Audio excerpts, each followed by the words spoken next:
What's going on, guys? Welcome back to the first official non-live episode of the Longball podcast. Blake with Hayden here, talking with you guys. Eastern preview shows. It's been about a week or two. World Baseball Classic's been really fun. Hayden and I have been following that. Spring training races are starting to heat up. Camps are getting cut. It's been all types of fun stuff. Baseball is coming down to the wire. We got March Madness to get us to opening day if necessary. But yeah, just a quick PSA since we are not live. Reason being is our founder, AK Eagles, if you guys know his channel, is basically the guy who runs our whole hardcore sports StreamYard. And because of that, we are in like a 2 day layover where he has to upgrade the whole system. And because of that, we don't have access to all our graphics, all our background knowledge, and the stuff that you usually see behind us. So if it does look a little elementary today, that is why we're just in that little 4 to 8 hour period where we don't have access to all this stuff. But yeah, man, we got some good stuff to talk about. Hayden, what's on the headlines for today? Yeah, all is going well on my end. No major complaints. Today we are going to be talking about the NL East and the AL East series season preview. So we're going to be previewing and I guess predicting how the divisions are going to look for the National League East and the American League East. Essentially, Blake and I are really just going to go over kind of, you know, what team is going to finish where in the division and kind of a little bit of an analysis with each team in those divisions, some players, pretty much the good, the bad, and the ugly for those teams. So yeah, it's got a good stream video ahead of us, and we're going to be doing these in three different. Obviously, today is going to be the National and American League East. Then we'll do the NL Central and AL Central in one, and then the third is going to be the American and National League West. So split it up a little bit. So yeah, looking forward to it. Yeah, man. How you been, by the way? I know you just got back from spring break and you had some time at the Mets facilities and a couple other spring games. How was that for you? Yeah, no, I was at a couple spring training games. Had a fun time. Always good to be at the ballpark in Florida. Just relax, soak in the view, be around the fans, get some food, drinks, all that great stuff. Games don't really count, so it's not like I'm super focused on the games. But yeah, it's always enjoyable to go to some spring training games. I strongly recommend it if you're in the area or have a little bit of money to spend, but you don't want to go away too crazy. It's a good thing to do during the day or at night. Yeah, all I know is that the World Baseball Classic has really effed up my sleep schedule a couple times the last couple weeks. Seeing, not wanting to miss games at midnight, the day games over in Tokyo and Taiwan, and then those middle of the night games where Shohei's been on the mound or a 3-0 Australia team was playing. You didn't want to miss them. Even I know the Braves has some guys on the Netherlands team, so I didn't want to miss any of their games. So every time I fixed my sleep schedule the last couple months, sports has been the one to mess it up. Whether it's been a Hawks West Coast road trip, whether it's been World Baseball Classic at night, but yeah, it's living the life, that's for sure. So being that we're National League fans, I think it's probably fair to start in the American League East. Talk about our picks from 5 to 1. Reverse chronological, just for a little bit of suspense, so to be less fun just to drop the division winner and have you guys skip the rest. We got to make you listen to our annoying voices for just a little bit. So Hayden, I'll start with you. Who is your seller team in the debatably best team in best division in baseball? I think, in my opinion, the American League East. So we're starting off with the American League East, the worst team. Yeah, I mean, I think it has to go to Boston, and that's the Boston Red Sox. Mind-boggling that 2 years ago at this time they were in contention for the best team in baseball. Yeah, yet alone the best team in their division, but the best team in baseball. And boy, so much has really changed. Right now this offseason, yeah, they brought back in Rafael Devers, and Devers is going to have to be the guy to, really carry that Boston Red Sox team. They have a couple talented guys in that roster, Rafael Devers, Bobby Dahlbeck, bringing in Justin Turner, Alberto Mondesi, Adam Duvall, Rob Refsnyder, Enrique Hernandez, Alex Verdugo, a couple of offensive contributors there who could definitely make some noise. Right now this is a team that's going to rely heavily on their young guys, their young prospects. And, last year they didn't really turn out super well. So we'll see. Maybe, could they have a better, season starting in April rather than getting the call up? We'll see how that's going to go into play for the Boston Red Sox. rotation wise, it's nothing too crazy. Bullpen's pretty mid. Rotation wise, you have a lot of, decent, somewhat adequate starters. Whether that's Tanner Houck or James Paxton, Nick Pivetta, Garrett Whitlock. Obviously, Chris Sale is kind of on that list. He is injured, so you kind of have to see how it goes with him. So, right now you have a lot of questions with that Red Sox lineup. And honestly, right now with Boston, just with how that AL East is, and we're going to talk about it so much more. Honestly, I have the Red Sox finishing in 5th place, and I could see them going like a 74 and 88. I don't think they'll be like crazy bad, but I think they'll be like 10 games under 500, just about. I just think they are not going to be able to contend with the whole of the AL East. So yeah, I have them finishing in 5th place. Ironically, I think we're probably going to agree a little bit here and there, and that's just unfortunately, as knowledgeable baseball fans, you're not going to be completely off on every single take. I also have the Boston Red Sox finishing in last place in the American League East. A lot of it, as I said, goes back to how competitive that division is. And there's a world, if they were in the AL Central, they could be right there with Cleveland for 1 or 2. With Minnesota, with the White Sox, you could argue that the Boston team over 162 could be better than those two teams. But you play who's in your division. I know you play them less, but the standings are ultimately going to be what the ultimate deciding factor is.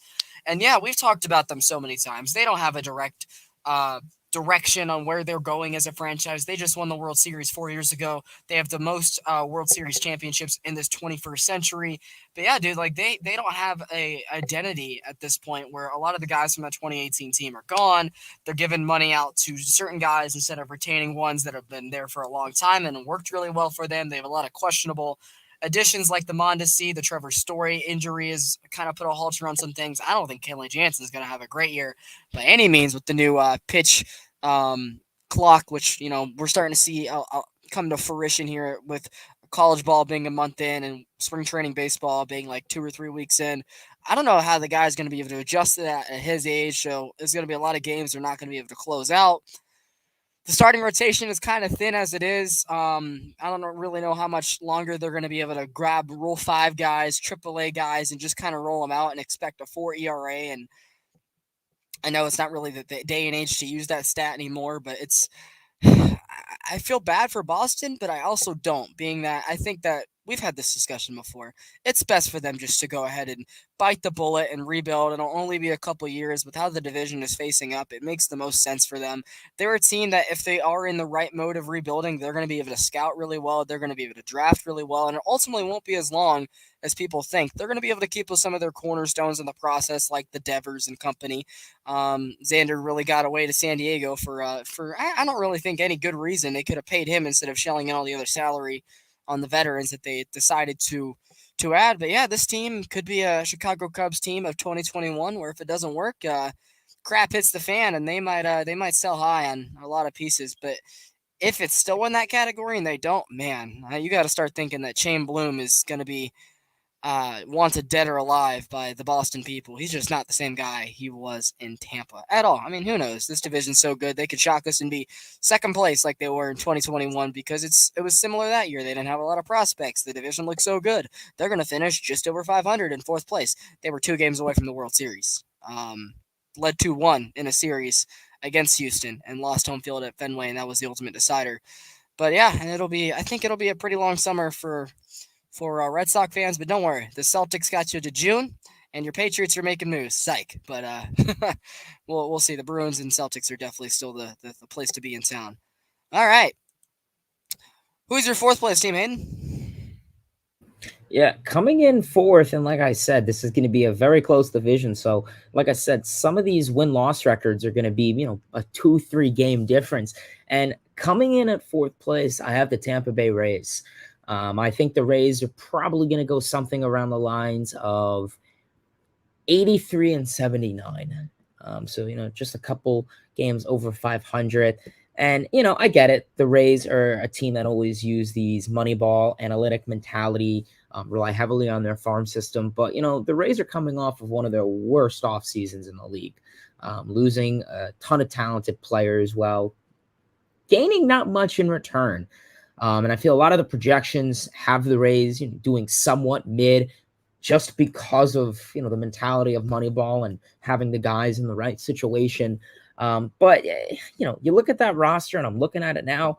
There's only so many guys I have faith in. I like Wander Franco. I think having him healthy for the full year is definitely going to mean a lot. He has that mega contract, so I think he could do some great stuff.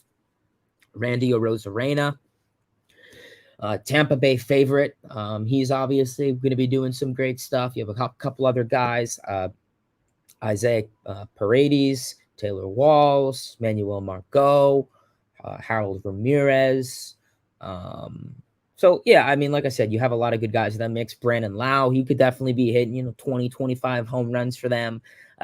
Pitching wise, they got a decent rotation. I mean, the fact is, Zach Eflin is going to be their most expensive pitcher, and yet alone most expensive contract in their history. That's definitely quite interesting, if I may say. But, you got some decent arms in that. Josh Fleming, Drew Rasmussen, Luis Patino, Jeffrey Springs, as stated, Zach Eflin, Pete Fairbanks, Shane Boz. So you have a lot of young talent there, a lot of guys that are, from 21 to 27. So you got a lot of young pre-arbitration guys in this mix. I think the biggest thing is going to be Tyler Glasnow. I believe he is still out for a couple of months. I don't believe he's going to be starting the season on time. So, even when you get him back, you're going to have to rest him. So, they're going to be making a lot of calls from AAA. So, and they're just going to somehow come up and just get on base and throw the strikes and do what they need to do. But like I said, with that division, I'm going to have more faith in a lot of proven all-star guys than some of these AAA Moneyball mentality guys. And don't get me wrong, it's great. It could win you ball games, but I just think that AL East is just so stacked. And, the Rays were in another division. Let's say they were in, I don't know, the NL Central. I think I could put them as like a second or third place team. But, like I said, you can't choose your family. I think the Rays are a great young team. I don't think they're going into a rebuild or anything like that. But I just think, right now, I just think they're a fourth place team. So, like I said, I could see them going something around the lines of like, 83 and 79, I think, coming in at fourth place, Tampa Bay Rays. I like how you put it there. You can't choose your family. This is going to be our first crossroad. We might end up crossing once back over here on our next pick, ironically, being but what we talked about off camera before the show. I hate to do this, but I got the Baltimore Orioles in fourth place. A team that was projected to win 60 games last year, and for the first month, looked all to par. Year 5, year 6 of their rebuild still was no progress, but they finally called up the man, Adley Rushman. Gunnar Henderson also saw a cup of coffee in the majors last year. Those two guys, along with all the others that came up, showed their future, and they had a spot in the wild card locked in on a day in September. So it was a very exciting finish to the season in Camden Yards. People started showing back up. Their new dimensions out in left field were playing really well into their youthful pitchers' hands. And yeah, dude, they did it in a year where they had to trade away their heart and soul, Trey Mancini, to win a World Series, but also without their ace for the last 4 years, John Means. Got a nice arbitration deal, and I think he'll probably be back at some point. I wouldn't be surprised if he was back by opening day, if not beginning of May. And I was listening to something about the Orioles a couple weeks ago, and it says that they have one of the most favorable schedules in the month of April, so maybe they can get on the hot streak, get the young guys that experience, get them rolling, and all of a sudden they're looking at a more successful year. But the thing to me, it comes back to the talent in the division. They didn't do enough this offseason. And for a team that's projecting to make the playoffs, you can't be sitting here with like a $43 million payroll. You just can't. I know that they're probably going to end up having to jump that payroll in the next coming years. Like, I assume they're going to want to pay guys like the Mountcastles, like the Mullins, like the Santanders, like John Means, like Batista. Maybe they even want to have a homecoming of Trey Mancini after his Chicago Cubs era. I don't know. That's definitely going to have to be a thing. They're going to have to jump up to keep that part of the core together. And in a couple of years, they're going to want to pay the guys that work out like Gunnar, like Adley, and so many others. A team that could probably use a couple shifting around, like the guys like Roman Arias might not have a fit there in the system much longer with all the middle infield prospects. soon to be in the major leagues, with other teams that could definitely use a stopgap shortstop. So be in the looks for Baltimore to maybe make a couple shifts in their roster if their season is a little rocky. But yeah, I think they're over under projection. It has them at like 84 wins, and I think last year they ended with like 83. Definitely one of the better teams they've had in a long time. I think it'll at least be entertaining for the Baltimore people to watch if Lamar Jackson doesn't get his contract this summer. They get to watch the birds from across the way on that are orange instead of purple, right?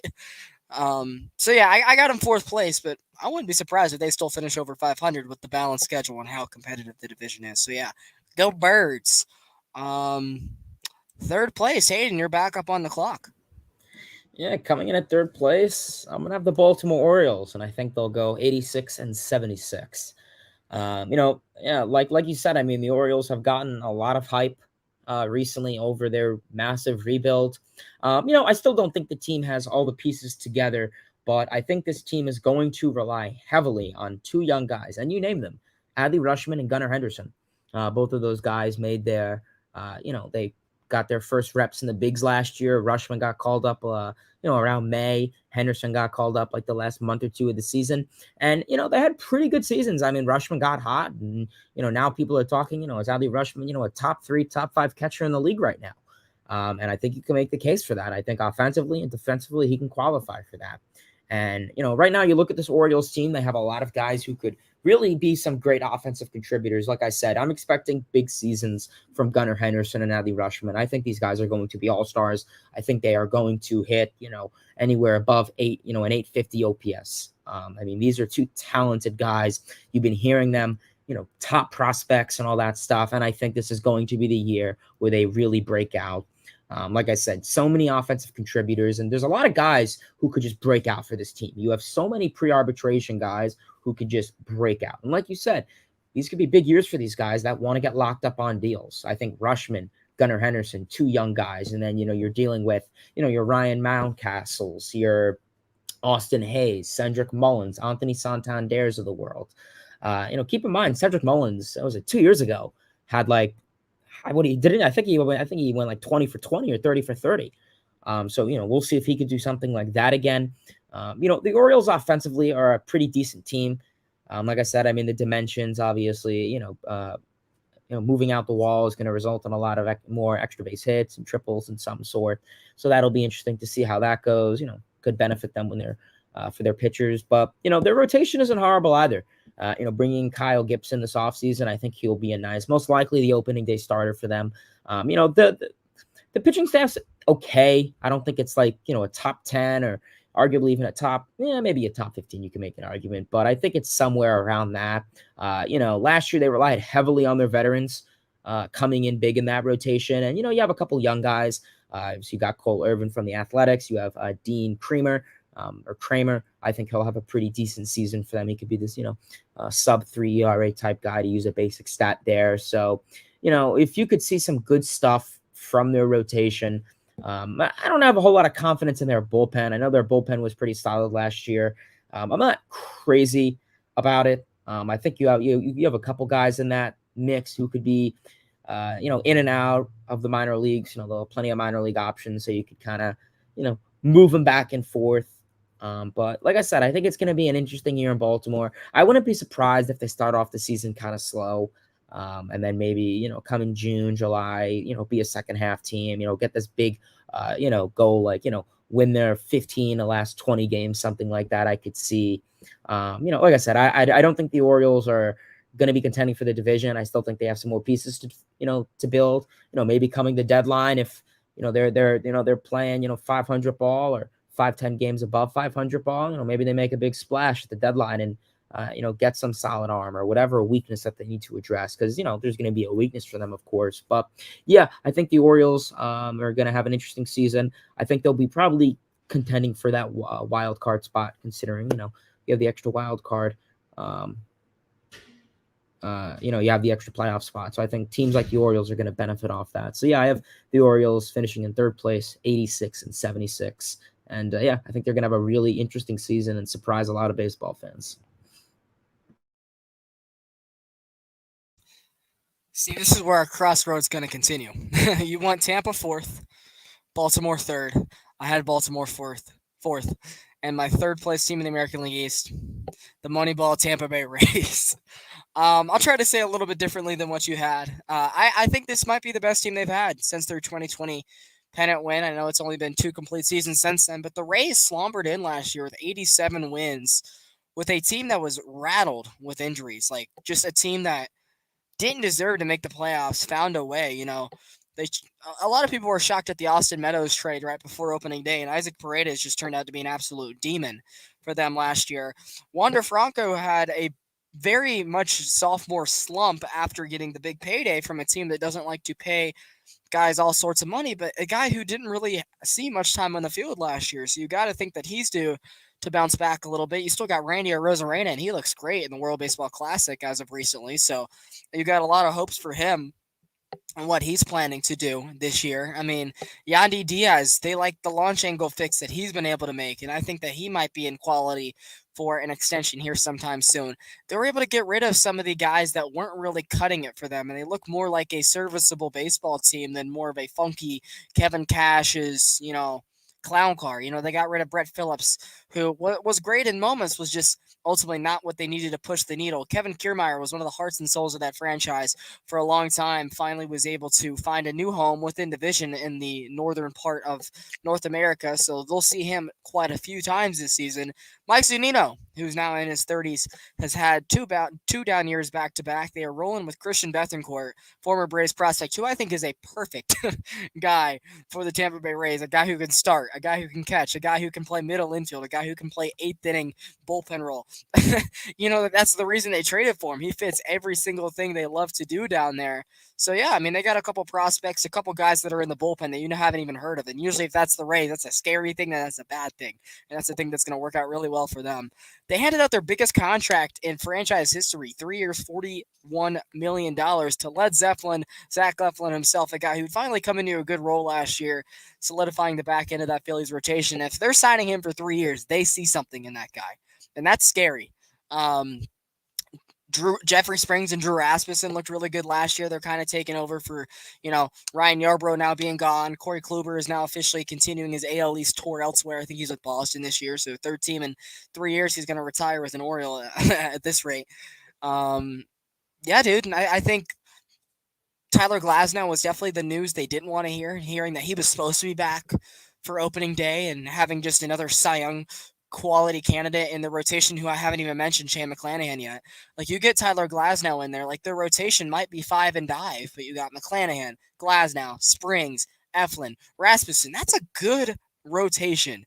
The bullpen, they're going to always add. It's always going to be better than what it looks on paper. I just mentioned a couple of the offensive pieces. G-Man Choi, another man who's out, and I think they have a couple infield prospects that they're hoping on. Vidal Brujan's expected to have a better year, a bounce back season. Manuel Margot, they keep their guys for a reason.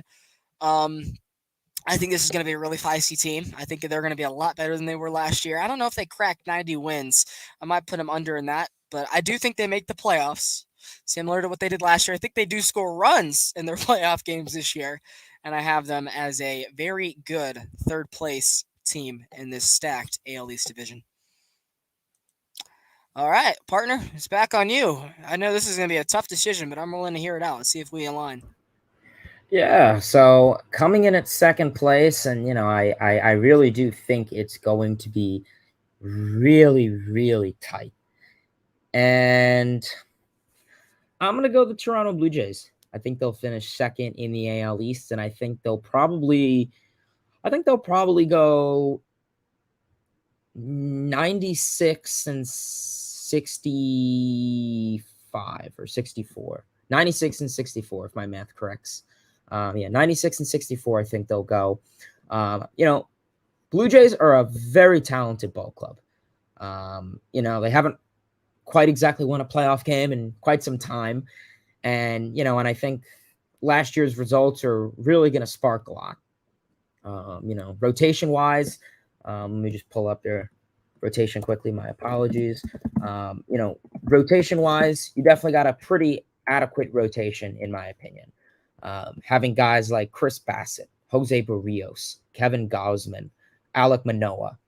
Um, you know, pretty solid guys right there. We'll see what the young Nate Pearson could do if, what role he'll be. Will they rely on a 6-man rotation? Probably not, but it's always good to have plenty of depth. Hinjin Ryu, we'll see if he can come back and do something great.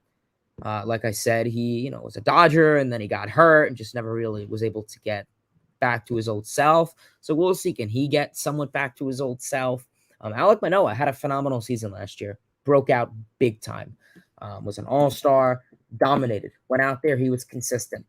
You never really heard, injury. He went out there, he played 31 games last year. The definition of consistency. And you want a guy who gets the ball every 5 days, you got Alec Manoa. Like I said, 6 WAR guy. And I hate to use WAR, B WAR, 6. For a pitcher, that's pretty darn good. Like, I know he went out there, played 31 games, but still, that's pretty darn good. Bullpen is really great. You got a lot of new bullpen arms, a couple from the Marlins, Zach Pop, Anthony Bass. You got Chad Green, but you have so much depth. And I know I'm as a Mets fan, but you have what, like 7, 8 guys that could qualify for that rotation spot. I mean, that's just crazy to think about. In terms of the offense, they're a pretty stacked lineup. Behind the plate, you'll have Danny Jansen and Alejandro Kirk. Kirk had a phenomenal year last year offensively as a catcher. Was pretty mid defensively, but just broke out offensively. But, you brought in guys like Brandon Belt. You brought in Kevin Kiermaier. You brought in Dalton Varsho. Varsho's a guy who could hit you 25, 30 home runs. And then you add that on top of George Springer, Vlad Jr., Kevin Biggio, Bo Bichette, Matt Chapman, Santiago Espinal. And then, then you have Whit Merrifield. That's a stacked lineup. Maybe the 8 and 9 holes may be a little, weak of, Kevin Kiermaier. I'm not really expecting him to do a whole lot offensively. Great speed, great center fielder. I'm sure he'll make plenty of great catches. But, right now I think this Blue Jays team is going to have a lot. I think Toronto has one of the deepest lineups in the league. They could pretty much lose anyone in this lineup to injury, and it wouldn't really have much of an effect. You wouldn't see it. You have a strong group of starting pitchers, and I think this could easily be at least a wild card spot at most, winning that division. I just think they have so much talent.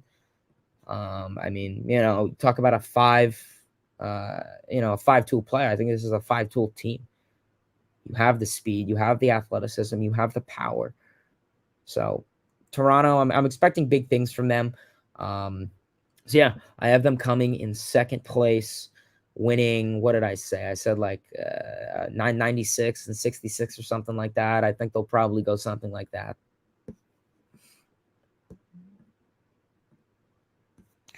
I definitely have a lot to say about them myself. I don't know if it'll be here or in 2 minutes because my second place team in the American League East might be our first controversial hot take.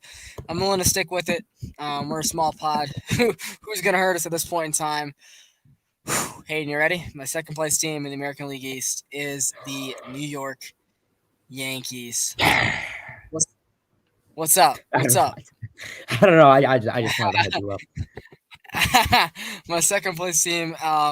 I'm trying to be the type of person who starts hating the Yankees less and less. I think it's just, as a kid, their fans have not been the nicest to me at Braves Yankee games, and it stuck with me for most of my life. That's for sure. They're just a bunch of douches. I hate to put it that way, but it's the fan base as a whole. Now we're gonna have Yankee fans coming at us. Whatever. 2009, buddy. Yeah, dude, I'm glad that they had a great offseason. The rotation was looking like one of the best in baseball. It still might be, even without Frankie Montas, who granted wasn't good in his time in New York in the starts he had last year. I mean, their top 2 in their rotation is getting paid over $400 million. Like, they're going to shove with Garrett Cole, Carlos Rodon. I don't think Nestor Cortez is going to have that knockoff that people are thinking about, saying that he's going to have a 6 ERA with all the pitch clock stuff. No, he's able to tweak that. I don't think that's going to be a major drastic change like a lot of people are talking about. They kind of brought back a couple of pieces that I feel didn't really move the needle for them last year. Like they re-upped with Isaiah Kiner-Falefa. They kept Josh Donaldson. They kept Aaron Hicks. Like their lineup on paper looks good. I feel like there's a lot of stretches, and you saw it last year where it was Judge and nobody else, where he doesn't have enough help over 162 games. Stanton has slumps at the point in his career. Josh Donaldson is no longer the hitter he was. Isaiah Kiner-Falefa, I think, is great at what he does at shortstop, but you know how the fans are. They want 30 home run, 100 RBI, power sluggers in the Bronx. They don't want any of these contact guys. Harrison Bader was great for them in times last year. I really like him as a player, and I'm a Gator fan, so I'm always going to support him. But I don't know if he's going to have the offensive production he had towards the end of last year. Aaron Hicks is getting up there. Like I don't, those fans hate him. They're running him out of town. And I know they had an all-star catcher last year. Trying to think of his name. If you want to help me out, I know their backup is. Why can't I think of his name? What's the Trevino. Yankees? Trevino. Thank you. I'll be interested to see if he's able to do it again. He's someone I didn't watch enough last year when I watched Yankee games to see his input. I have mixed opinions. I have and this is talking to non-Yankee fans. I have a lot of people saying he should be able to do what he did again, and I see other people saying he shouldn't. But what I do know is he does things a lot better than what Gary Sanchez was doing for him in his time in New York. So yeah, I think that's a solid guy you can at least rely on offensively or defensively to win you ball games. Stanton's going to hit the home run ball. They brought back Anthony Rizzo, and as he's aging, that's a part that's perfect for him in the twilight of his career upcoming, being that he walks a lot now at his point. That short porch is right there for him just to drive anything out for either a double off the wall or a home run. Judge was the MVP last year. He's the new captain officially for the next decade plus. So you got that going for you. They finally got rid of Chapman, who was great at times, but never when needed, and that's what Yankee fans like to remember, and I understandably so. Yeah, and the bullpen is always something they're always going to be able to add on. So we'll see. I think it's going to be a very close race. I'm not saying that. I guess to drop a spoiler, like I don't think the Blue Jays are going to be out here to win the division by 7 games like the Yankees did last year. I think this is going to be neck and neck, and I mean, I want to hear your opposite analysis before I give my Toronto one. But yeah, I know this one might catch me a lot of flack when we're watching this back at, after Halloween next year. But New York Yankees second place, very close though, very very close, tough decision. Yeah. So yeah, I think coming in at first place, I'm gonna be annoying, and I'm gonna go with the New York Yankees. Big surprise, I Wow. know, but I have them winning a total of what did I say, 96 wins for Toronto. I think they're gonna win 4 extra games. I think they're gonna probably be 162. So nice But one flat question neutral for there. you. You said Yes. 96 and 64. So do you want to up it to 98 and 64 for Toronto, or do you want to give them 2 extra losses, or do you want to even it out and say 97-65? You were 2 games Whoa. off, so I'm gonna say the Blue Jays will go 96 and 66.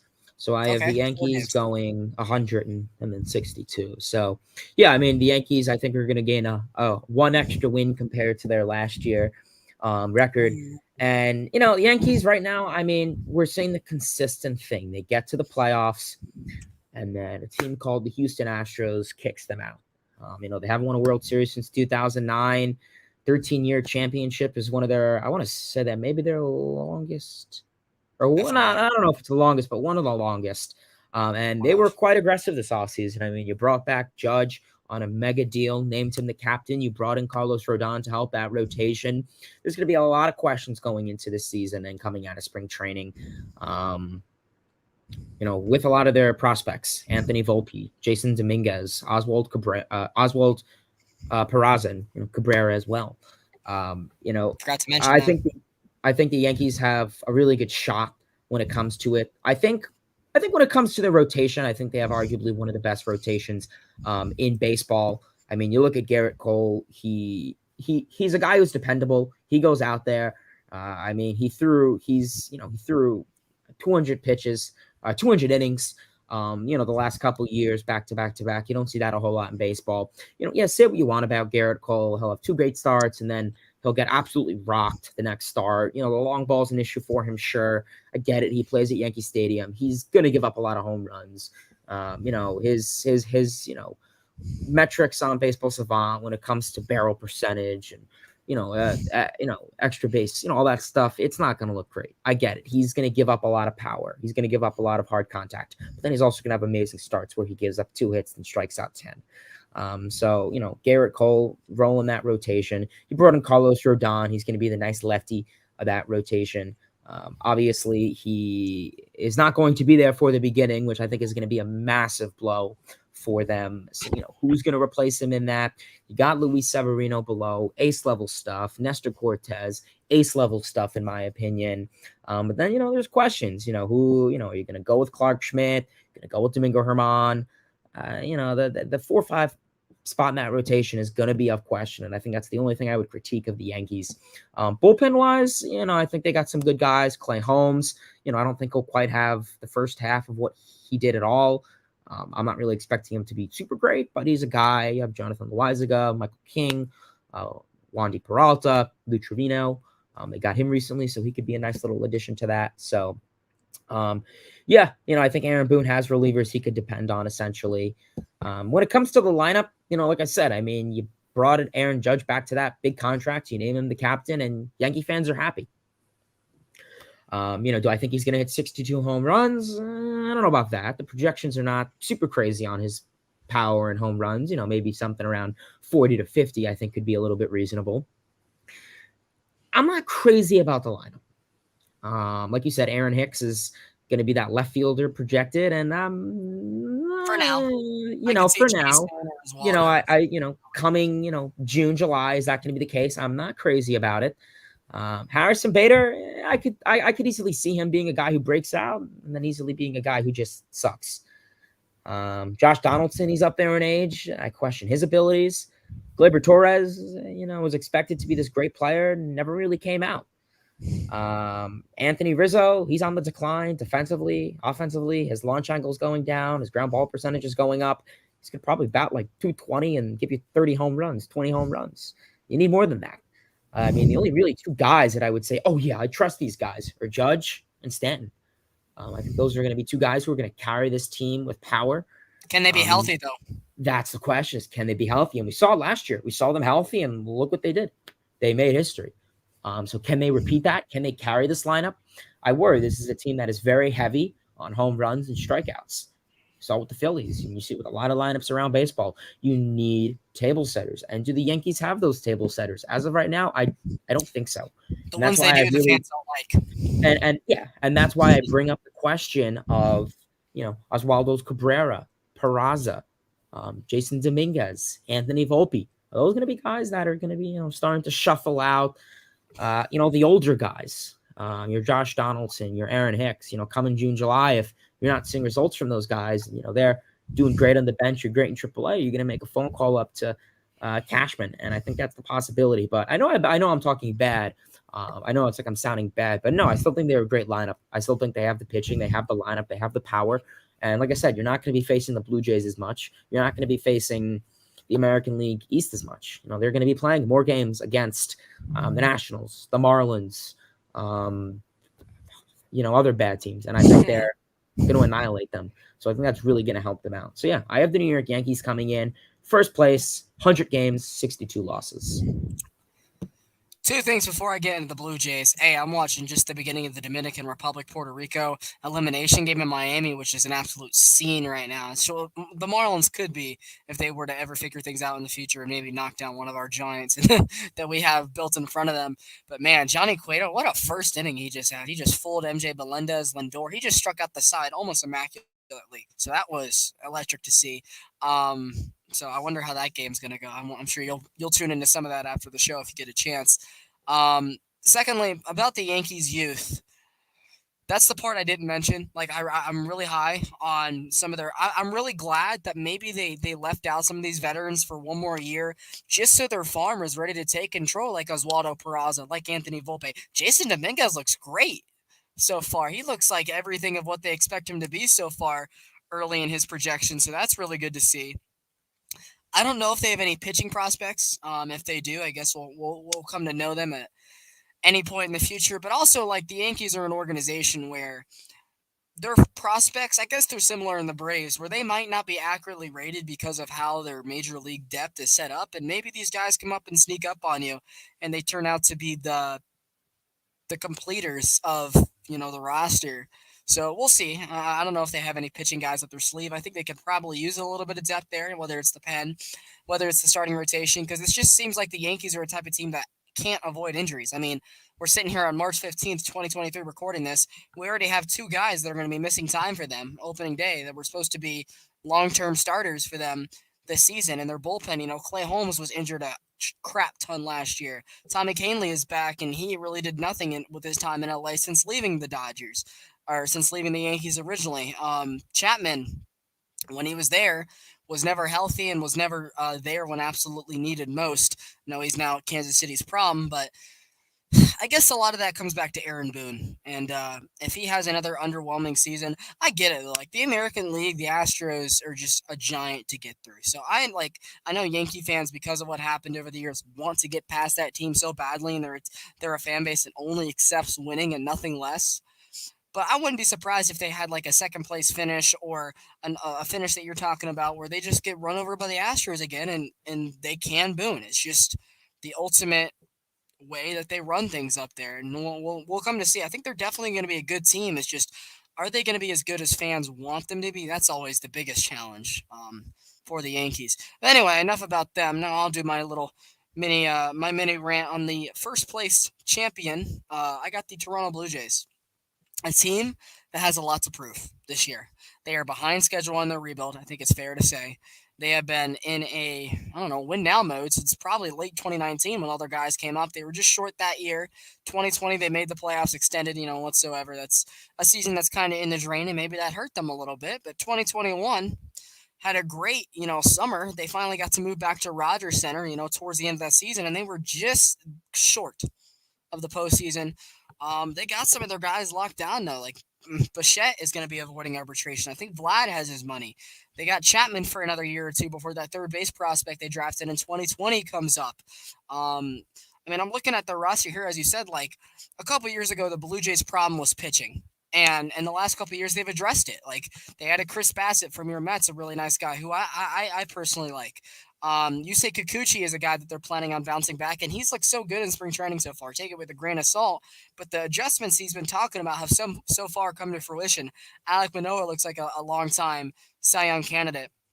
I'm not so high on Jose Barrios at this point in time. I think he was a guy that was a bust for the Twins that caught lightning in the bottle in Toronto, and I think that might be a nightmare of a contract for Toronto. So that's something to look out for. He does not look good at all this year. He doesn't look like anything changed.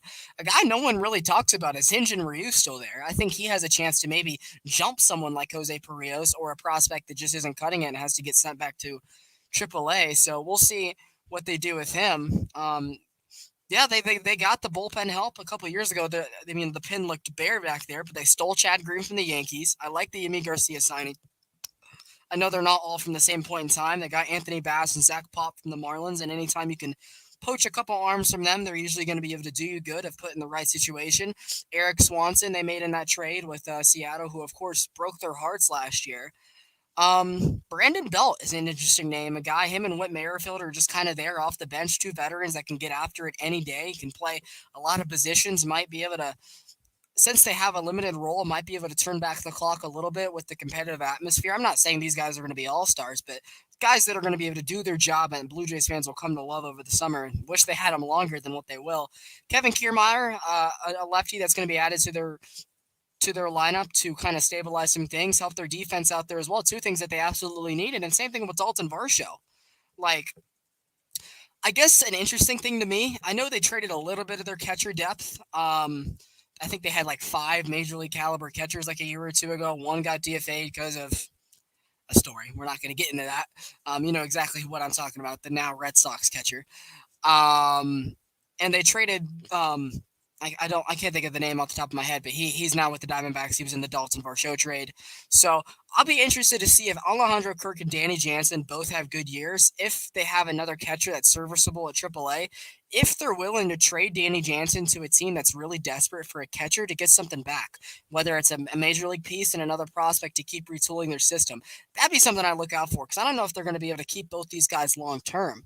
I wouldn't be surprised if a team like the Cubs, who, if they're overachieving this summer, comes calling up Toronto saying, "Hey, we lost our catcher to our arch rival this summer. Is there any chance that we can put together a package with some of our guys to get a Danny Jansen or Alejandro Kirk?" So that's would be an interesting storyline that I'm thinking. How are both these guys gonna be long term? Because they're both righties. They're both about I mean, their frames are a little bit different. Alejandro's at 5'8", 245, 3 years younger. Danny Jansen brings a little bit different approach to the table, 6'2", 215. So not really the differential factors you want to see, but who knows? I could be wrong, and it might work out great for them. But yeah, this team looks loaded. As I said, I think Charlie Montoyo was a guy that just didn't really mesh well with him. They brought up the AAA manager who all of them learned to be with when they were in the minors, waiting for their moment now. And the guys are paid. Like, it's time to go. Y'all are behind schedule. Last year was not the ending that Toronto wanted to see. I think it was a really good matchup for them either way with Seattle. It would be tough to beat. And for them to then go on and see Houston was just an unfair story in itself. So, yeah, I'm picking you guys. Don't prove me wrong. That's all I'm saying. I'm high on the Blue Jays train. And let's see if I'm wrong and I look stupid and the Yankees won by 10 games. But we'll see. Well, I know we differentiated a little bit. So I guess as we transition to the National League East, I'll let you bring your first couple of points to the table before we get into our fifth place team. Yeah, so I think coming into fifth place in the National League East, and I think they're going to be one of the worst teams in baseball. I have the Washington Nationals. Yeah. I have the Nationals probably going 52 and 110. Wow. I think they are going to have a really miserable season. If you're a Nationals fan, I probably wouldn't even turn on the TV. They probably didn't last year. You After Soto know, was gone. I get it. A sale of the Nationals, might be a couple, a few good things that could happen for the team. You have a couple of intriguing guys, prospects, CJ Abrams, Keibert Ruiz, who they just extended to a deal, Cade Cavalli, Mackenzie Gore. But, you don't really have a whole lot. All of their guys are, oh, well, this guy breaks out. It's really all what ifs. Obviously the only guy you have under contract for the next couple of years is Steven Strasburg, and he's not even going to be on the roster. He's going to be pushed back a little bit longer because of injury. And when was the last time he went out there every 5 days and pitched? 2020.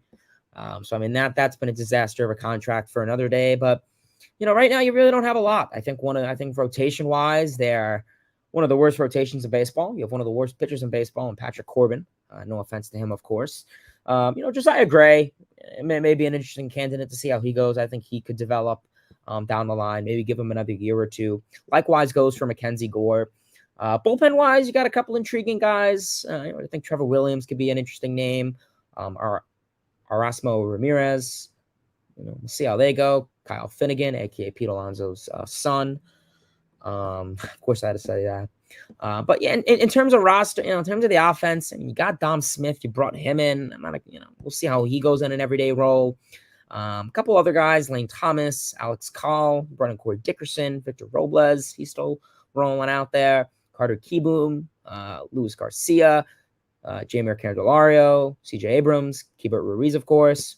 We'll see how Jeter Downs goes. Somehow the Nationals picked him up. I never really realized that. Joey Meneses, he actually was been pretty big for the Nationals last season when he got called up. 30 years old, and he was a prospect. Crazy to see. We'll see what he could do. He'll probably be a DH first baseman role if he could mash the ball. We'll see what the Nationals' future could hold with him in the lineup. But right now, I don't think it's enough. I still think they're going to be a tough team to watch. I don't think they're going to be competing much. I mean, the only teams that will probably be winning ball games and competing against is, going to be teams like the Oakland Athletics and, Cincinnati Reds and Colorado Rockies. I don't think they stand any chance against any other team.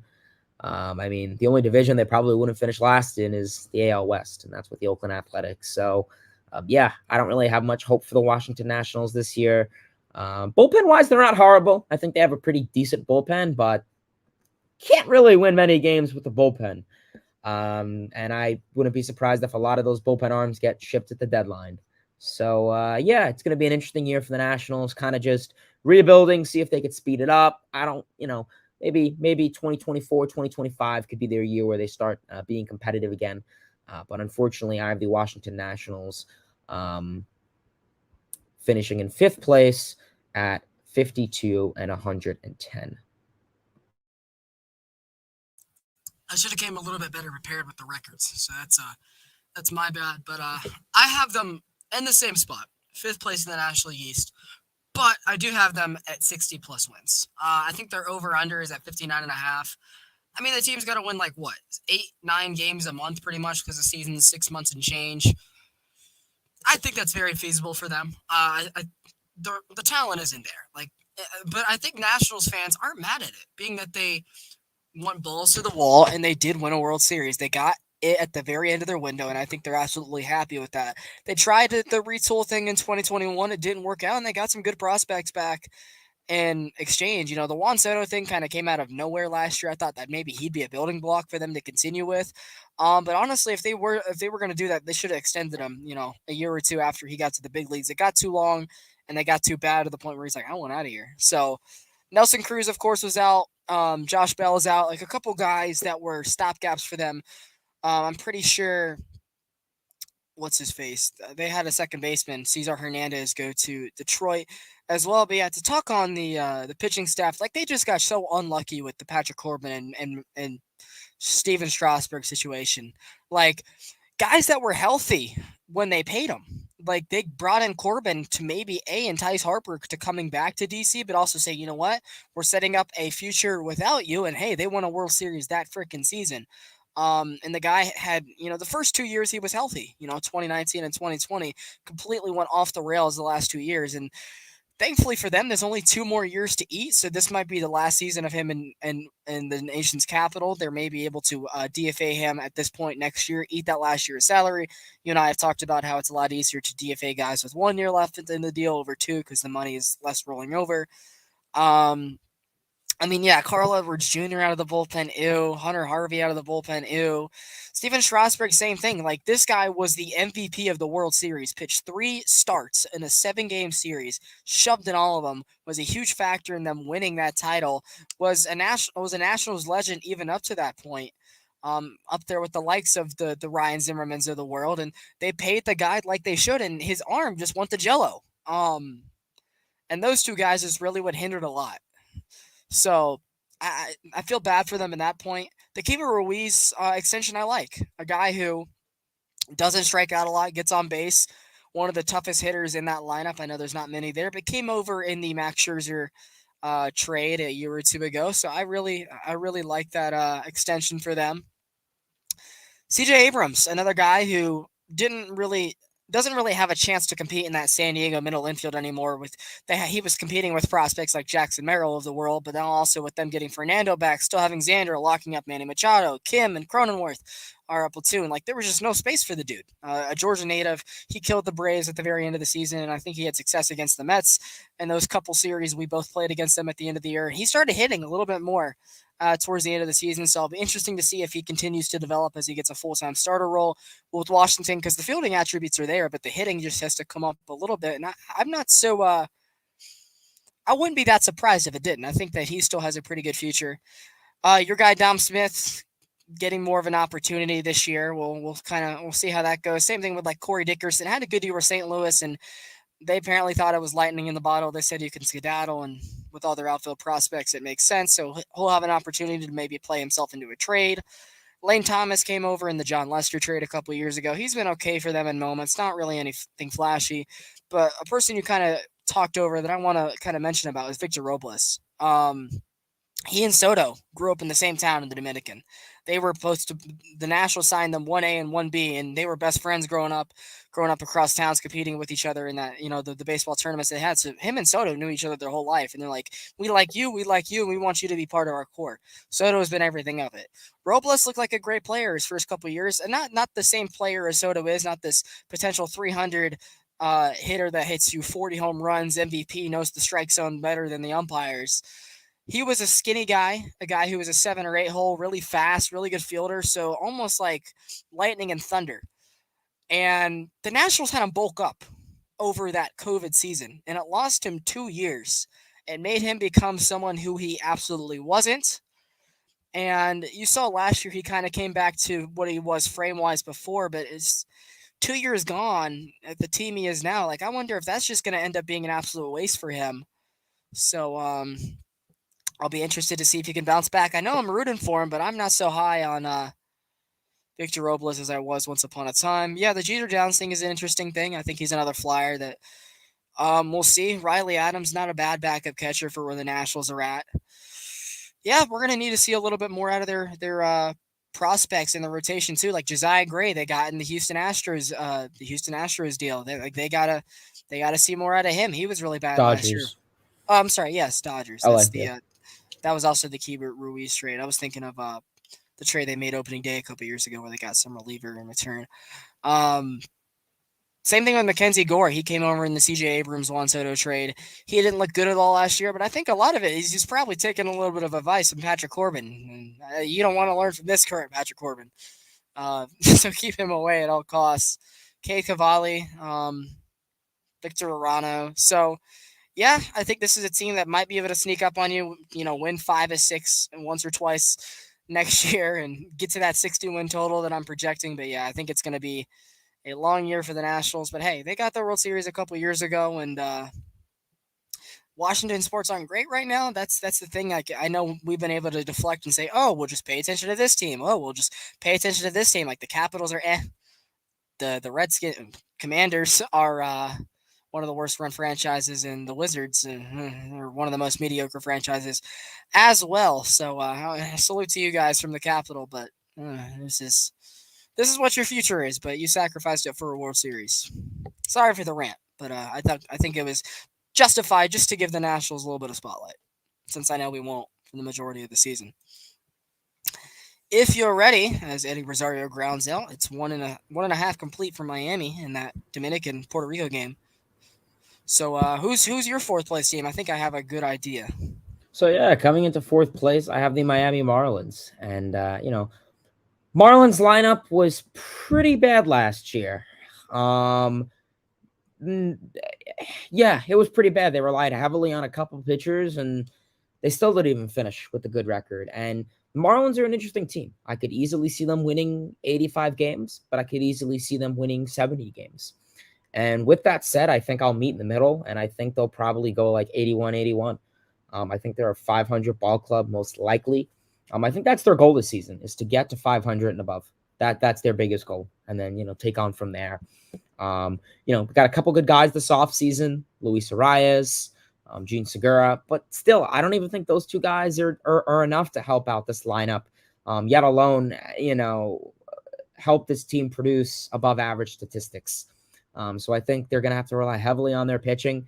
Like I said, offensive contributors, Luis Arias, Josh Chisholm Jr., Garrett Cooper, Gene Segura, Joey Wendell, Brian De La Cruz, Jorge Soler, Avisal Garcia, Jesus Sanchez, Peyton Burdick.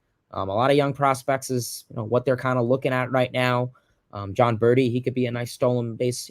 I'm sure he'll probably steal a lot of bases. With the pickoff limitations and the bigger bases. I wouldn't be surprised if he steals 35, 40 bags this year. So keep an eye out on him. Pitching wise is really where it's at. You have Sandy Alcantara. Is he going to post this elite season like he did last year? We'll see. I don't think he's going to be posting like a 185 ERA or anything like that. But, I still think he's one of the best pitchers in baseball. He'll be in contention for the Cy Young, of course.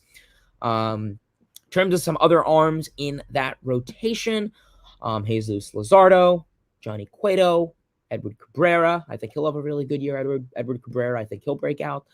Max Meyer, however you say that last name. A couple other guys in that bullpen, Tanner Scott, AJ Puck, Trevor Rogers. We'll see if he goes in the bullpen or starter role. We'll see. He's kind of fallen off a little bit. So, yeah, right now, Marlins, I think they're a good team. It's just like you said. It's like I said, they're in a tough division. You can't choose your family. And, I think if they're in the Central, I think they're a second place team. I think AL, of course. Even NL too. Why not? You look at the Brewers. They rely heavily on their pitching, limited offense. But in this case, you only, it's interesting. They have a couple guys who could really break out offensively, but the only guy that I really trust in that rotation to be an elite ace to give me a win is Alcantara. I think they have a great, 2, 3, 4, 5, but when I compared it to the Brewers, they have much more depth and much more experience, eliteness. So, yeah, right now I think the Marlins are going to rely heavily on, their 1-2, Aces, the lineup's going to have to improve. And if they're playing 500 ball, maybe they make a splash at the deadline. We'll see. But yeah, right now I have them finishing in fourth place. I think they'll be like 81-81. I think they'll finish like 500. Same thing for me. I got the Miami Marlins in fourth place. It might be a little bit more cookie cutter for us, being that this is our division and all. But honestly, if the Marlins finish 500, I think fans will be happy at that, knowing that they're seeing steady improvement from 67 wins to 70 plus wins, now in the 80s. I think this is a team that's going to. I think them and the Diamondbacks might be the team that benefits the most from the balanced schedule. Two teams that are in tough divisions with almost giants in front of them. Now being able to see them less and seeing teams that they are better than, like the Kansas Cities and the Detroits of the world, being able to get more wins against rosters like that will help them in the win column. Absolutely. Yeah, this is a team that's always had an overabundance of starting pitching, and they haven't been able to figure out how to use it correctly. Like they shipped Pablo Lopez off for Luis Arias, who I think is going to be a great fit down there in Miami. But I think they could have gotten another guy in return that has a little bit of pop, like not to play the game of Zach Pop being out of there, but a lot of their guys that they brought in to hit the ball around the yard, like the Avisail Garcias, like my guy Jorge Soler, have really just not produced to that level yet. Jesus Sanchez and Brian De La Cruz, like one of them has to be able to turn the corner and provide a little bit more stability as a hitter in that outfield. Like Joey Wendell's still slotted in as their everyday shortstop as of right now. And I don't really know if that's the move you want. I know they got some prospect in return from the Dodgers. I think it's Miguel Vargas, in the or what was his name? Let me go to the non-roster and figure that out real quick. They got him in the Miguel Rojas trade, who is projected to be a pretty good shortstop within the next year or two for Miami. I'll get the name here in just 1 second. They actually have a couple guys on their non-roster invite who I'm very I'll toot my own horn. I kind of predicted that they would be. It's to go to Miami. Who is this guy's name? Not Charles LeBlanc. Could you try to Google that? What was the guy that got in return in the Miguel Rojas trade? It's egging at me. And while you do that, I'll talk about a couple of their non-roster guys who I had an idea that they'd end up in Miami. Like the Yuli Gurriel signing just seemed like at his point in his career, he'd be a guy that maybe wants to finish his career down there in Miami. I think a guy that might be able to play um, enough into their system where he's going to help them out offensively. I know he's not what he was with Houston over the last handful of years, but a guy that I think can still do a lot for a ball club in need of offense like Miami is. Yuri Perez and Max Meyer, you talked about, were guys that they need to get healthy, and same with Sanchez. I'll put him in the same boat. Guys that need to be healthy and just got to be ready to be major leaguers. Like they've been prospects for so long. Thank you, Hayden. It's Jacob Amaya. That's the shortstop. So if Joey Wendell is your guy for April, maybe by mid-May, Jacob Amaya is your starting shortstop. And honestly, I think that the Marlins might have won that trade over the long term. Chichi Gonzalez, another guy that is kind of was rescued from the Rockies pitching department and looked okay in his time in Miami last year. Another race swap, they got JT Chargoy. Like that's an interesting pickup for them. AJ Puck, I think, could be another stable guy out of that bullpen. If for a spot start, he might be able to help out Nick Fortes and Jacob Stallings behind the plate. They have, I think, Joe Mack is one of the better catcher prospects, who's raking right now in their system. So if Jacob Stallings isn't the guy by the end of this year, I think it is a short-term contract anyway. I wouldn't be surprised if we see him in the majors at some point soon. Like we've been talking about how they've slowly come along as a franchise with the family that's been in front of them. But honestly, like you're seeing their farm is improving and improving every year. They brought back Gary Cooper after his All-Star season. Jazz Chisholm was the MLB cover athlete this year. It'll be an interesting adjustment to see if he makes it in center field. I don't think it'll be pretty at first. I don't know if they'll end up scratching that, or if we're sitting here at the end of 2023 and he's a top 5 Gold Glove candidate. We'll have to see. John Birdie gets on base, steals bags, a quality guy, honestly, for what it's worth. Gene Segura, as you mentioned, like another Latin guy that I think is just happy to be in Miami. Same thing with Johnny Cueto. I'm seeing him shove right now for the Dominican Republic in this winter go home game on his new turf. Like the dude is hyped up and amped to be in Miami. I think similar to what Merrifield is going to experience in Toronto, just a whole different environment. Just excited to be there. And yeah, I think this team, even if they are 500, like I think they're a team that's able to beat you on any given night. If they put the right lineup out there, which being that they have a first time manager, you might see a little bit of with Skip Schumacher maybe not being the best at decisions. But I think he'll learn with time. I think the guys are going to love him. And yeah, if they're 500, I think that's an improvement for them altogether. And we'll see. I think it'll be an interesting year for Miami. That's for sure. Definitely. The future still looks bright for them, and with how slow they've come along, that's a good thing to hear. This might be where we have a mini argument with ourselves. We're going into the big three now, the big monsters in the National League East, including our clubs and the hardcore owners' favorites, Philadelphia Phillies, which are all in this mix. Hayden, who do you have last out of those three? I have I have the Philadelphia Phillies. I mean, the Oh, Philadelphia come on, give him Phillies. the real name. Give him the real name. Yeah, I have the Philadelphia Phillies. Yeah, well, I'll be professional. My apologies. Um, yeah, I have the Philadelphia Phillies coming in at third place. I'm probably going to have them going like 89 and 73. However, it really doesn't matter where you finish because in the MLB playoffs, it doesn't matter if you're a wild card team, division winner. We saw last year they were the last seed in the playoffs, and they were 3 games away, or 2 games away from winning the World Series, or 3, whatever. Got to the World Series, they won the pennant. So yeah, like I said, don't be they're third place. It doesn't matter.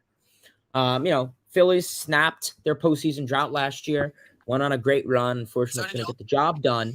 But I think there's a lot of uncertainty. I think you have to look at the timetable for Bryce Harper's return, and then you have the concern of Andrew Painter, who's was projected to be their last number starter in that rotation. And so you have those two kind of concerns heading in to the season for them. You have a pretty good lineup. I think you have a stacked lineup. Obviously, you have Rhys Hoskins. You brought in Trey Turner. You have Nicholas Castellanos. You have Bryce Harper in the second half. You have Kyle Schwarber. You have Brandon Marsh. I think Alec Boehm and Bryson Stott are going to have great years. I think Bryson Stott's really going to break out for them this year, playing at second base. I worry with Castellanos. We'll see. He has to do better than last year. He was pretty bad last year. Castellanos. Schwarber. We'll see. Is he gonna, try and get that average up, or is he just gonna hit 40 home runs and bat 200? So we'll see. I think the biggest offensive contribution is probably going to be Trey Turner. Nice table setter. You saw so many times last year the Phillies would just hit all these solo shots, and you didn't really have any table setters. So I think now bringing in Turner, having a table setter is going to be good because you can't have Schwarber batting second or lead off. It makes no sense. So I think that'll be good for them. Defensively, I still worry for this team. Having Schwarber and Castellanos in the outfield is, the defensive metrics really pop off there. Big hyperbole, of course. So, yeah, those are going to be two guys who are really going to have to get their stuff together defensively. You have JT Realmuto behind the plate. Can't forget about him, one of the best catchers in baseball. So hopefully he could, do well. Otherwise, you got some, Zach Wheeler still, Aaron Nola. You got Taijuan Walker. He'll be great in the first half and then just wet the bed in the second half. And Philly fans will be screaming his head off. You brought in Gregory Soto. So I think bullpen-wise, I think they have a really good bullpen. Minus Jose Alvarado, who, of course, lost them the World Series. But yeah, I think bullpen-wise, I think they have one of the best bullpens. Well, not one of the best, but I think they got a pretty good bullpen compared to 2-3 years ago when they had one of the worst. So yeah, I think the Phillies' biggest concern is probably going to be defense and maybe that DH role, kind of see how that goes. But I think right now they got some good stuff. A couple concerns, but they got a lot of good stuff like any other ball club. So yeah, I think they'll finish third in the National League East, and I think they'll go 89 and 73.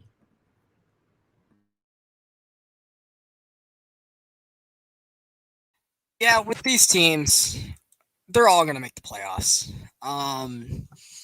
Let's be honest, like all three of these jumbo monsters could all finish with 90 to 97 wins, and it doesn't matter where they get in. Like people had talked about with the Phillies, how an expanded playoff would benefit them best. A team that has a couple starters that can shove, and their bullpen is a lot better than what it once was, and guys that can mash and they can beat you in any given series. And they about showed us the first year in the format that hey, we had a sluggish September and almost lost it all, but Didn't matter. We almost won it all. One thing I don't understand though is their fans are running around acting like they won the whole thing. And my Braves, we were so much more quiet than they were the offseason before, winning the whole thing after, you know, decades of having choking in the city. So very interesting to see the two differential sides. But Hayden, you're gonna hate me. You really are.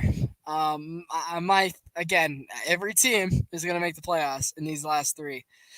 My third place team in the National League East. I got your New York Metropolitans. Um, yeah, if you want to have a raw reaction, go ahead. Just to what I said. Um, I think a lot of it comes down to, yes, y'all did a lot this offseason, but you had a lot of expiring contracts, so you had to do a lot to get back what you had.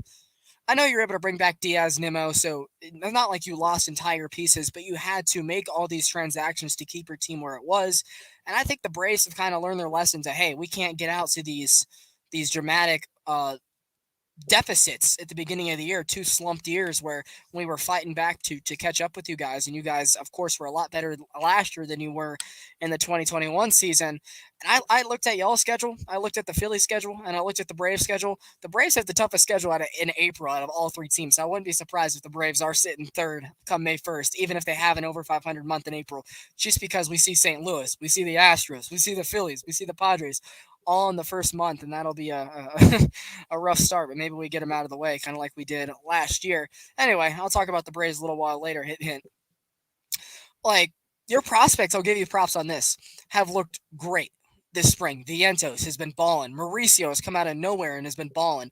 Alvarez has looked great. I know Parada's a couple years away, but could potentially take over for Tomas Nido in that backup role in a couple years. So you got really good catching depth. I think you guys are like the number 7 farm right now, which is really good for Steve Cohen trade bait, but also, hey, if you're not able to get all these marquee free agents that he's attesting to get in New York, well, hey, you got some stopgaps to help you out in the process. Your guys' favorite, Luis Guillorme, another great guy to have off the bench.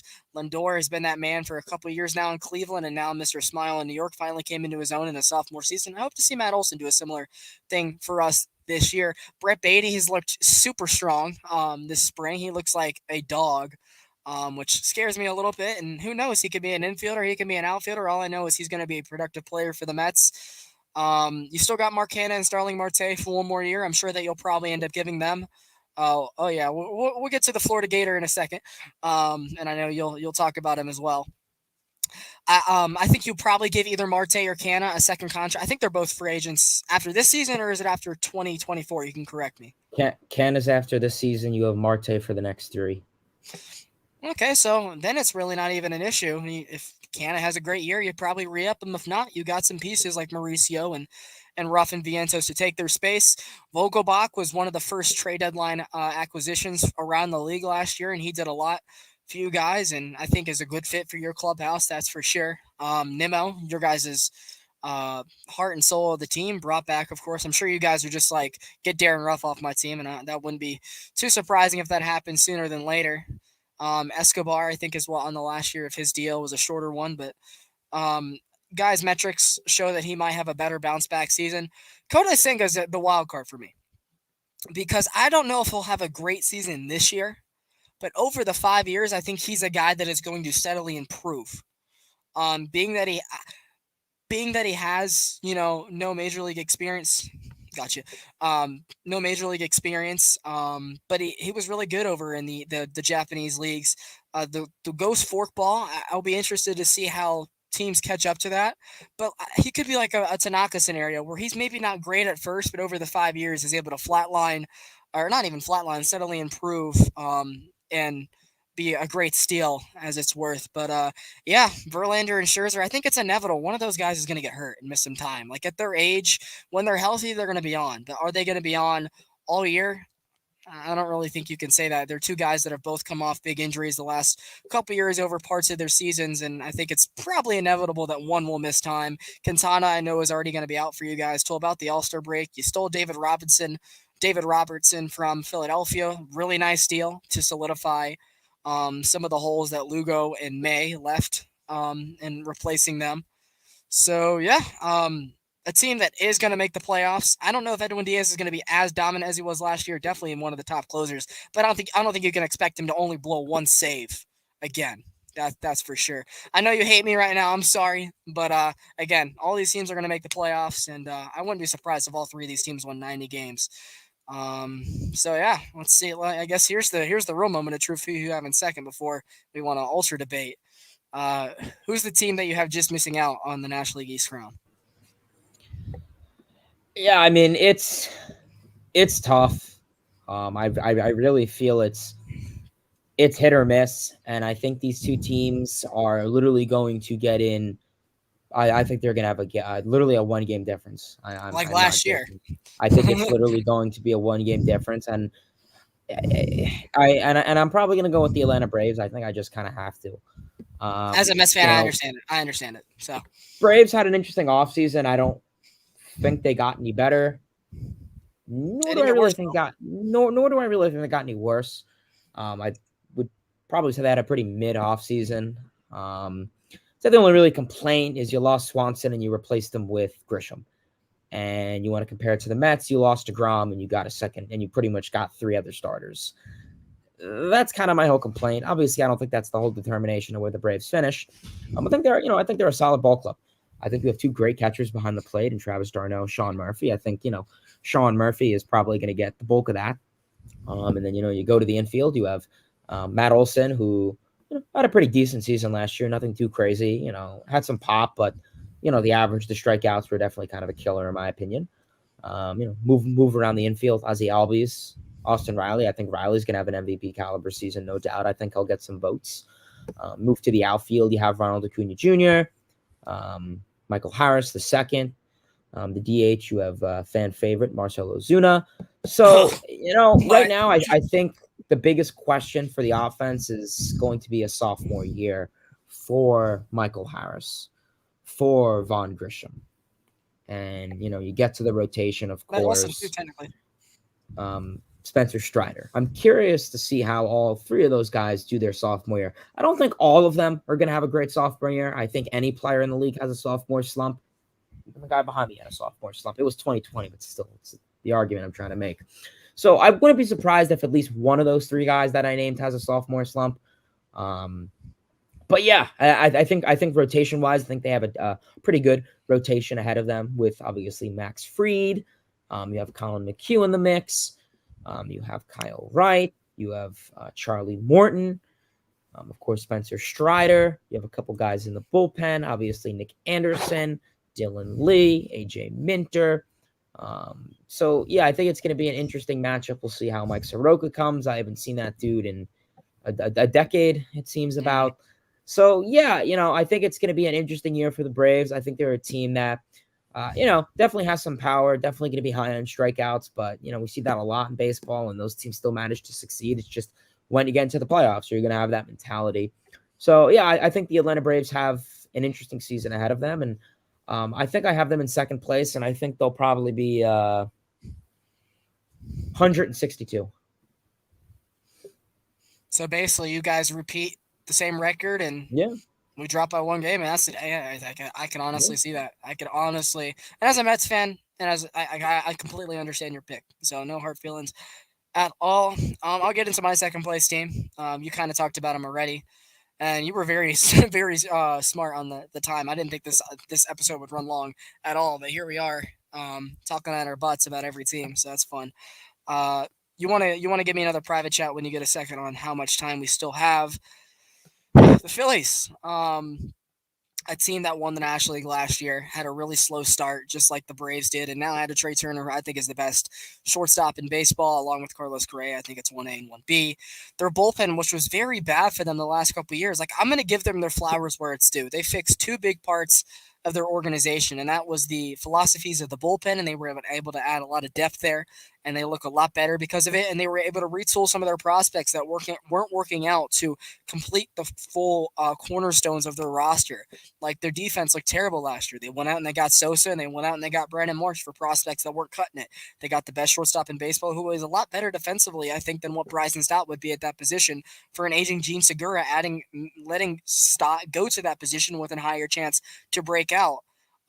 Craig Kimbrell and Greg Risotto weren't great in the closer role for teams last year, but Gregory Soto and Kimbrel weren't great in their roles they had last year for the teams, but now they're not in that same situation. They'll be in sixth inning, seventh inning. They'll be able to play the matchup games a little bit easier with them, so you would like that.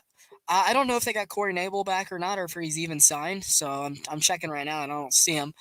Andrew Painter, as you said, was their fifth starter, who was looking like would be a good answer for them to complete that rotation, but is going to require a little bit of missed time. But they got your guy Taiwan Walker, paid him a hefty penny as well to solidify the back end of that rotation. I guess we'll see if Ranger Suarez is able to continue what he did in that second half last year, to say he is a 3 and not a 4. I think the Phillies would like that too, not being able to have to pitch three lefties back to back to back to start a playoff series with Nola, Wheeler, and Taiwan. I think they'd like Ranger to step into that 3, that's for sure.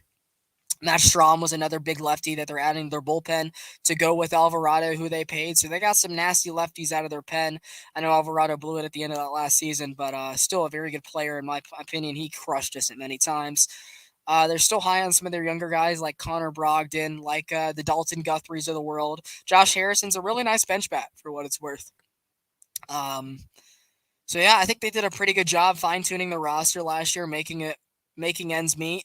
When Bryce Harper comes back, I'll be interested to see if he's going to be able to play the field officially this year to help out their defense. Because if he is 100%, he's a better fielder than what Schwarber and Castellanos are. Maybe you put Schwarber back to DH, and you can put Harper in right, Castellanos in left. You got Marsh helping you in center field. Dalton Guthrie definitely has to be. I think his biggest thing is if he can be good defensively, he's a guy that they'll be able to start on any getaway day just to help out. So he's someone to look out for in that roster.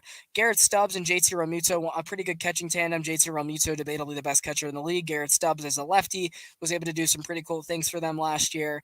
I think this is Zach Wheeler's contract year, so I'm be interested to see if he goes balls to the wall and makes John Middleton and Dame Dombrowski bring out the paycheck for them. Wow, Puerto Rico's pulling away in this game. That's interesting. So yeah, I think this is a team that's going to be just like Atlanta and New York, where it's going to be tough to beat. They all see each other less, and I wouldn't be surprised if we had 390-plus win teams and all of us are screwed out of the 1 seed because of that. So my second place team is the Phillies. Hayden, since we're short on time, I'll go right to you. Yeah, coming in to first place in the National League East, drum roll, New York Mets. Obviously, coming into New York Mets, I have them at first place, coming 101 and 61. So essentially a extra W in the books for them. It's going to be a 1-game difference.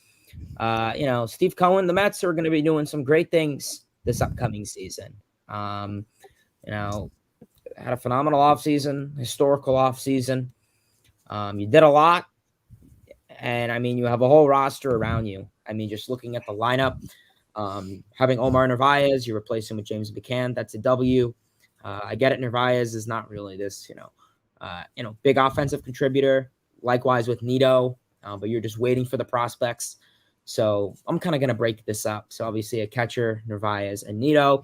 Good defensive pair, nothing crazy offensively. Moving around the bases, first base, you have Pete Alonso. I think he's going to have a historic year. I think he's going to do better than 2019.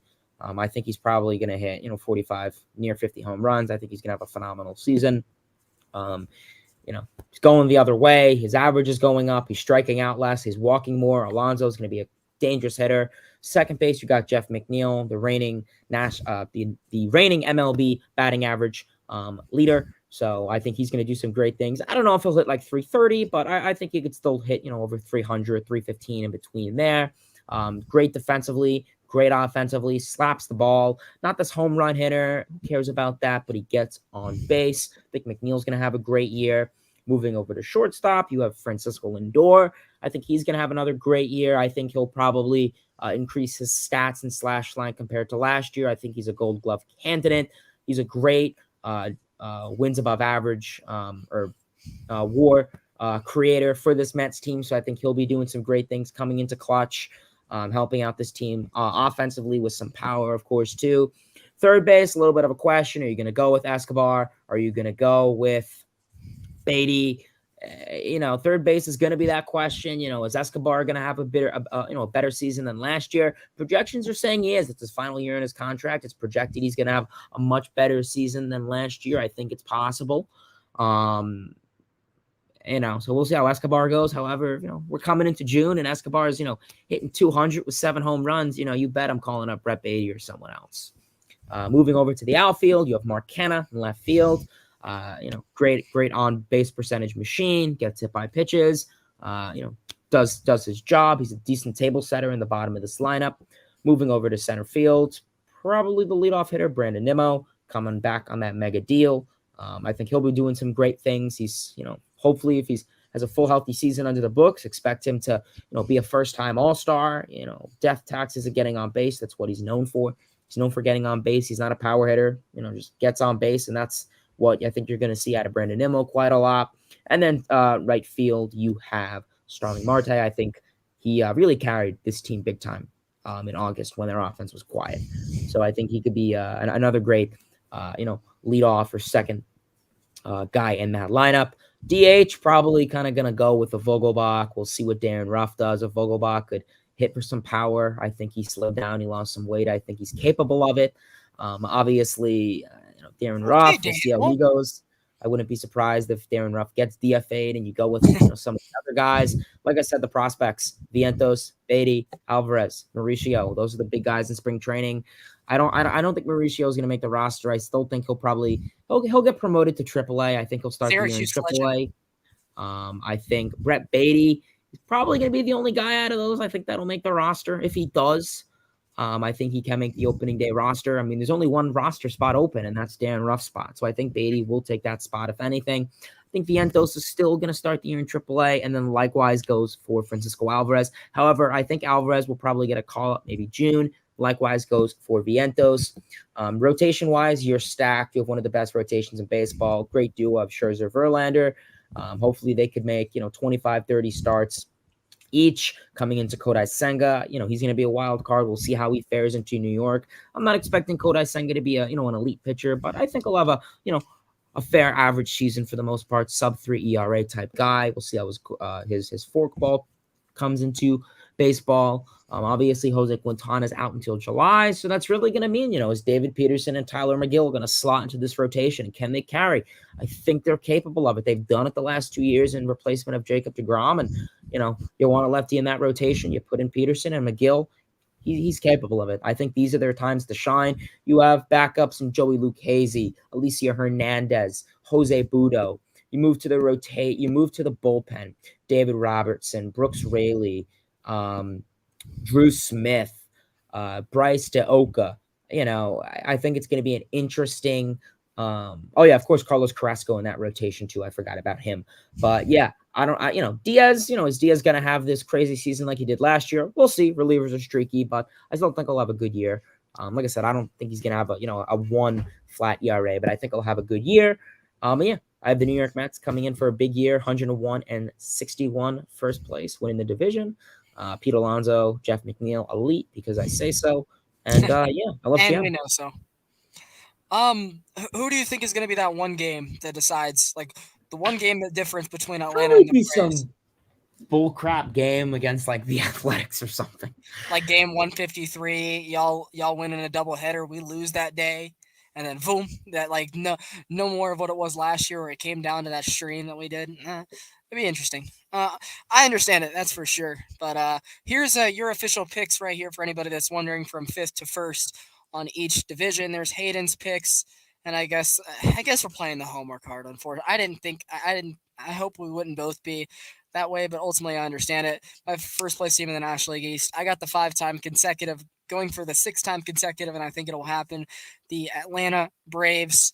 Ultimately, I just think it has to happen. I need to see somebody beat them before I believe it otherwise. And yeah, I know there might be Philly fans in the comments saying, well, hey, dude, we beat you in the playoffs this year. Cool. We're talking regular season over 162 games here. The Phillies won that series fair and square, and, they went on not to win anything, so that's one thing I'll always have over them, is we did end up beating Houston. But, yeah, you can't win every year, but ultimately, talking regular season-wise for the National League the East Division, I have to see somebody beat the Braves before I say so, before I predict otherwise. And I think what you brought up is interesting, how the Quintana injury now opens up like a fifth starter situation for you guys where you don't know if it's going to be Lucchesi, if it's going to be McGill, if it's going to be Peterson. Same thing for us. Ian Anderson in spring training has not looked any different. He added that new pitch, but he's still walking a lot of guys. He's not making the opening day roster. Soroka was supposed to be pitching in spring training, and that was supposed to be our big spotlight of who to look out for. But ultimately, he is not on the mound still. But I think he'll definitely start in Gwinnett. So it's between Dylan Dodd and Jared Schuster, who you don't know of, are two of our top 10 prospects that are both really good from the lefty side. They are 24 years of age. Spencer Strider was our second round pick in 2020. Jared Schuster was the first rounder. I'm really high on him. And Bryce Elder, who pitched a couple big games for us out of the pen as a starter last year. So ultimately, if we don't end up getting a fifth starter in midseason, I don't think we have to. I think either Soroka comes back healthy or one of those four names I mentioned, Anderson, Elder, Schuster, Dodd, one of them will figure it out. Over four guys with an organization like ours, I think our pitching trainers will be able to at least get one stable fifth starter out of somebody. Kyle Wright, I think we expect a little bit of regression, being that he won 20 plus games last year. So we'll just have to limit the damage there. Charlie Morton, I thought was actually going to retire at the end of last year, is coming back for another year with a club option for a season later. And I think if the Braves were to do some great things this year, he'll probably call it a career at that point. But a guy who had his worst season of his career last year was well, at least in the prime of his career, being that he didn't really peak until his early 30s. He was walking a lot of guys, plunking a lot of batters. His curveball wasn't spinning as much during the day, and he was giving up a lot of home runs. So, yeah, I think maybe the broken leg was still bothering him a little bit last year, but being that he's almost 38, 39, I'm hoping he's a solid four starter, that's for sure. I have a lot more belief in Max Fried. A lot of people are projecting Spencer Strider to be a top 5 pitcher in baseball. I don't know if that's going to be the case as of yet, but I guess we'll see. I got you, Hayden. So yeah, I mean Austin Riley got his bag. Matt Olson and Ozzy Albies. I'll be interesting to see how they bounce back from a so year helping the shift. Like I'll keep it a buck. Ozzy Albies has been a mediocre offensive player for the last 2.5 years. I think he needs to A, change his approach, or B, change his swing path to fix that. But we'll see how the shift changes helps our two guys that bat from the left side majority. I know Ozzy's a switch, but you see more bats versus the righties. Yeah, prospect wise, like not a lot left. I mean, Grisham, I think if he gets the job, it's because he's ready. And I think the Braves would have paid Dansby if they really absolutely think they needed to. Sean Murphy is definitely going to be a great guy to have with these new restrictions, with the least amount of pickoffs. I think he's going to be back picking a lot of guys. I think we're going to be able to throw out a lot more runners than what Travis was able to do in his couple of years. And I think him and Eddie Rosario, talking about Travis d'Arnaud, are going to be a pretty good DH platoon if everything goes to plan. I'm more confident in Eddie Rosario bouncing back than I am guys like Marcell Ozuna. I think he's going to end up with a phantom injury at some point for most of the year and get DFA'd at the end of the season. That's just my opinion, though. All our left field candidates have outperformed him in spring. Jordan Luplow, Eli White, Kevin Pillar, Sam Hilliard, they've all looked better than Marcell Ozuna. We still have a couple prospects. Not a lot of people know of them because they're not in the top 100. But yeah, I mean, no one knew of Michael Harris and Spencer Strider on the top 100 radar, and they went out and won 1 and 2 in the Rookie of the Year candidacy. So yeah, the bullpen looks really good. Definitely one of the best bullpens we've had in a long time, with Nick Anderson potentially being like our 6th or 7th best guy. We'll get back Tyler Matzik and Huskar Yanoa from Tommy John next year. So yeah, I know you're leaving really soon, Hayden. It's been a great show. I'll try to cut myself off at there. I could talk Braves all day, and yeah, announcement for any of our listeners. I do have a new show coming on the Hardcore Sports System with a couple of my friends from Atlanta, talking Atlanta sports, post game shows, more predictions. So it's kind of similar to what Hayden and I have here. So make sure you guys are on the lookout for the new podcast around the ATL with yours truly. But yeah, I know you got to have a fun night, Hayden. It was been great talking to you. I'll definitely talk to you soon for our news update and our Central and Western shows. We're almost to opening day, guys. World Baseball Classic is going to get us there. So yeah, what are your closing words, Hayden? Yeah, it's gonna be a great season. We got 2 more episodes of these previews coming out probably this week, next week.